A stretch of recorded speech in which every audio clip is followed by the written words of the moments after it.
Hiya, now I'm going to do a quick video about the chakras in the body, because although I've done a lot of, I don't think the Bible, although it says like there's false prophets in the world in terms of like things can be wrong and people can like misinterpret certain things.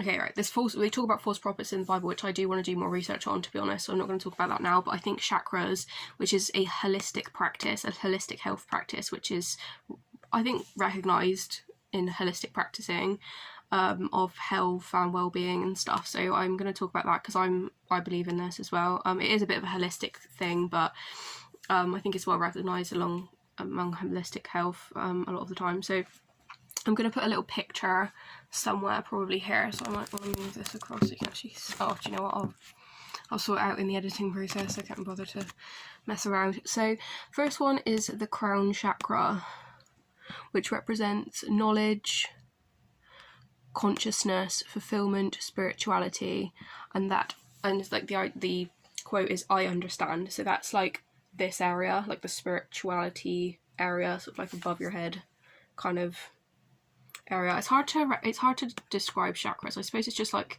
the energy center of your body, and like we have like, how many is there? Let's look if I can actually, 1 2 3 4 5 6 7, yeah, 7.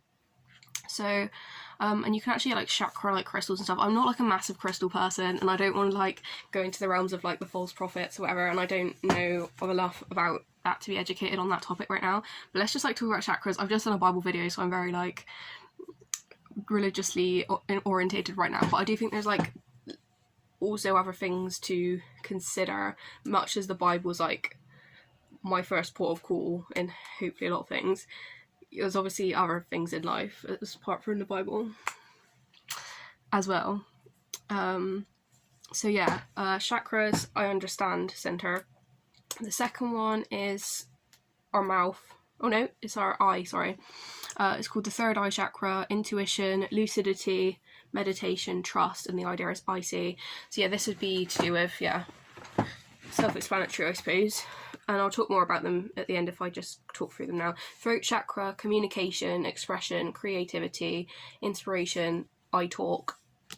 The idea as well is that if all of these are aligned, that's also good, because you can have overactive, underactive, and like balanced chakras. So I've seen certain things can put that in different, so they don't need to always be balanced. It's not like you should aim for being balanced, because sometimes if you're going through a hard time and you're having a drink to get a bit of a break, you'd want them to be maybe a bit underactive or a bit overactive so you can get a bit of a break, or whatever, like, or you might want to disorientate them so you don't have to think about it as much. I don't know, I'm not really sure. Maybe the idea is to have balanced chakras. I'm not that sure. Like, I'm not like a completely holistic, I'm not a holistic practitioner, but this is like my understanding of this. FYI, I also have another video on emotions and a wheel of emotions and like what attracts another emotion, if you care to look. If you don't, whatever, I just wanted to mention that. And basically the thing is, I think if you have sort of like, if you have like learning disabilities or like mental health problems or like a lot of stress or like I don't know, certain things can affect how active or underactive or balanced your chakras are. So the heart chakra is acceptance, love, compassion, serenity, which the quote is, I love. And these all kind of, they intertwine as well. For example, if you couldn't use your throat chakra, which is I talk, you might have an unbalance in the other ones, to the point where you can't love as much because you can't talk and you can't express that to someone. So you might have a disbalanced love chakra, which is around your chest area. Next one's the solar plexus, which is like your core. I've done a bit of reflexology in the past. I might do a little reflexology video, actually. That's not a bad idea at some point, because I learned that a good while ago. I learned on the internet, and I did a proper course with my mum one time.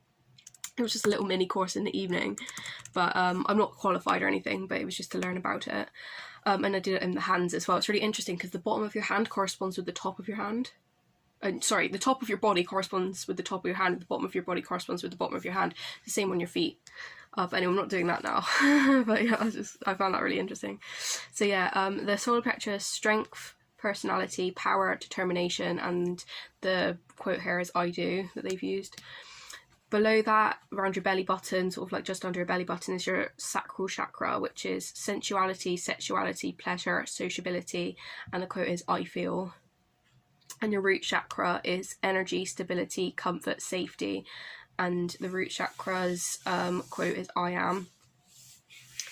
So yeah, I think I like to just use it to understand myself and like situations that have happened to me, and like a way to either avoid it and learn from it in the future, or understand and accept what's happened. So I feel like if you have early childhood trauma or something that might interrupt your safety chakra, so your root chakra, which is what they call it here, which is sort of like below your belly button, like right at your root of your body when you're sat down and like crossing your legs, for example.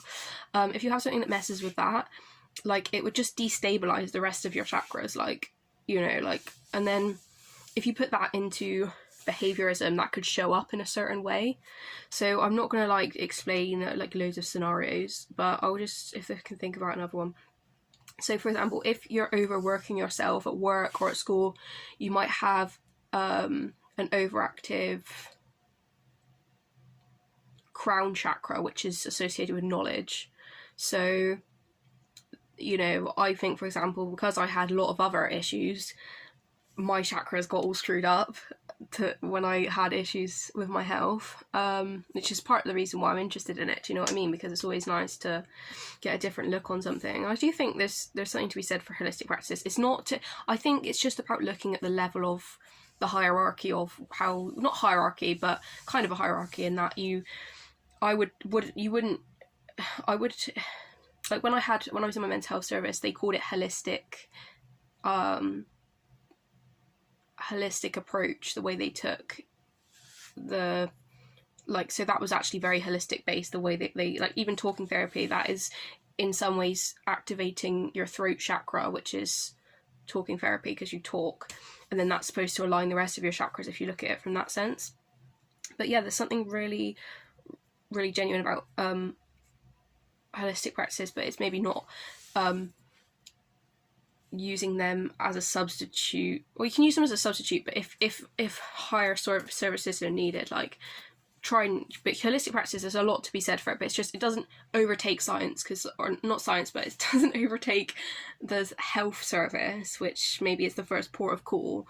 But like using holistic practices is really can be really beneficial for health, understanding. And I'm a huge advocate for meditation. I really feel like I should do a meditation related video, whether that's I would love to do a meditation video, like through my own talking. Sorry, I'm so sorry. I do type on my channel at times. I've mentioned that a couple of times if you've ever seen any of my other ones. So yeah, and then, so I just think, if you have maybe a really challenging growing up life, or something that gets in your way, or maybe an overbearing parent, or a parent that doesn't give you what you need, so it makes it harder for you, you might have an overactive solar plexus chakra, which is associated with power. Or if you don't feel you have a lot of power in your family, and you feel like you have like maybe a narcissistic parent that takes that power away from you, or you feel that you're powerless in a situation, maybe regardless of your family, and just in a different situation, something traumatic has happened and you feel you don't have that power, that could potentially unbalance your solar chakra, which is associated with power, and that's the I do solar plexus chakra. And the fact is that when that happens, I know for a fact, and at least for me, and I think everyone works differently, but I think as a rule, if you have an underactive or overactive, like, everything always levels out in the end. What goes up must come down, what goes around comes around. That's just a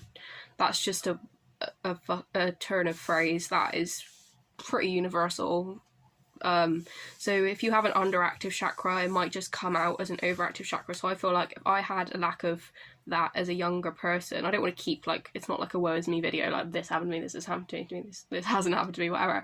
But it's like, if I had a lower power chakra, which is, I feel like what I did, to be fair, like I will say it because like it's true, I feel like maybe I had like less control because of a traumatic experience that happened to me as a young child. As an adult or as a later life person, I feel like maybe when I was balancing out, because I became an adult and I had more freedom and less social repression or more confidence or, you know, freedom in myself, that boomed back out and caused issues for me. It's never good to be repressed anyway, but that's the problem with, that's the whole thing about repressed trauma, which is Western medicine does a great job in trying to get to help, you know, release your traumas. And I've done loads of videos on mental health service and what it entails. I've got a mental health mini series which explains all that stuff, and like I go into like medications and stuff. So yeah, I feel, yeah, so even, you know, if you have a sexually challenging, intrusive, trauma related sexual experience that might not have been something that you wanted to do, or someone made you feel uncomfortable, so that could be on obviously like various levels. You could have like either a repressed trauma based or a short-term sacral chakra, you know, getting smaller or being used less, and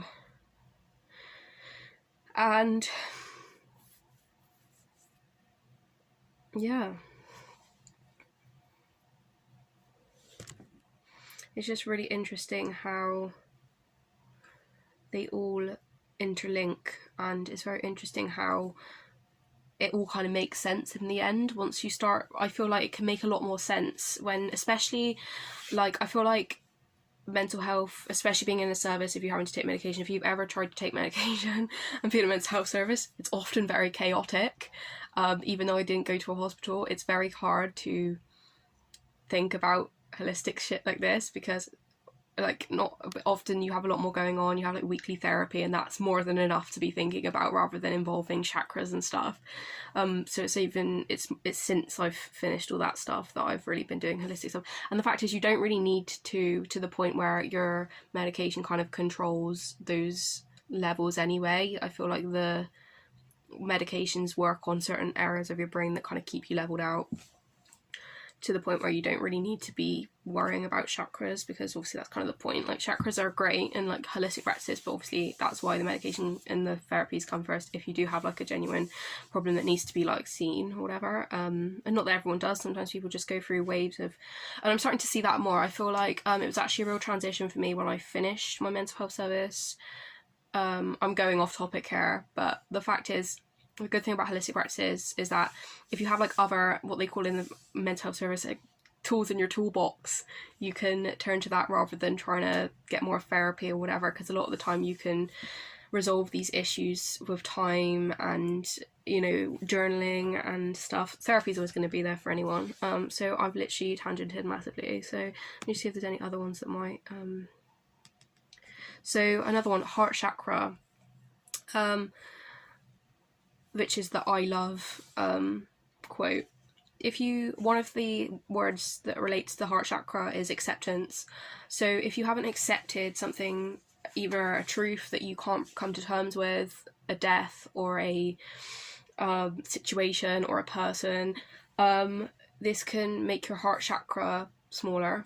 But again, as I said, sometimes it can be like you suppress it for so long, it comes back, and like it's like it comes back out again, even though you don't sort of like, because that's kind of like the way it works. If you stop thinking about that, your heart chakra will come back. And yeah, it's just really interesting, because these things, if for a long time you've got like a repressed trauma, I feel like the body is very clever, but at the same time it has a capacity. So that's why repressed trauma, it can mess you up to the point where your chakra is like long term screwed, so that kind of is, you can't just relate that to chakras, but I think I've made my point here. But yeah, I find it really interesting looking at like chakras and stuff, and I think I had another idea about holistic practices that I was going to do next, which was totem poles, which is more of like a cultural interest, but the ways that there's different animals on it and like they relate to different characteristics of different people. I wouldn't mind doing actually a horoscope one as well, like astrology based star signs, but I don't know, because so many people know about star signs now, I don't know if that'd just be boring. But I shall see. So yeah, that'll be my next video, the totem poles one, because that's actually just a cultural one.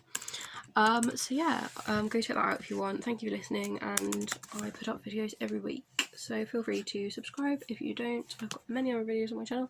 If you want to just click off and just not watch any of my channel videos again, that's fine, that is your business. But don't do that, no, I'm just joking. Anyway, alright, thanks for listening, bye.